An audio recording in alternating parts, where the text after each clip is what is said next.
महाडमधील पत्रकार आणि समस्त महाडकरांतर्फे उपमुख्यमंत्री अजित पवार यांना श्रद्धांजली।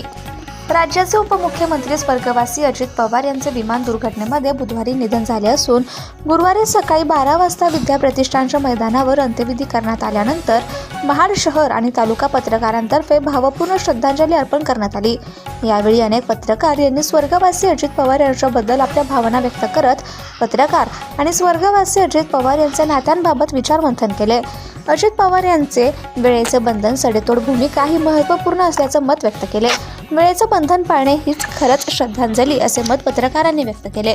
यावेळी तहसीलदार महेश शितोळे, महाड शहर पोलीस ठाण्याचे रमेश तडवी, तालुका पोलीस ठाण्याचे अनिल जाधवसह पोलीस कर्मचारी, महाड नगरीचे उपाध्यक्ष संदीप जाधव, शिवसेनेचे विकास गोगावलेसह महाडचे पत्रकार, महिला पत्रकार उपस्थित होते।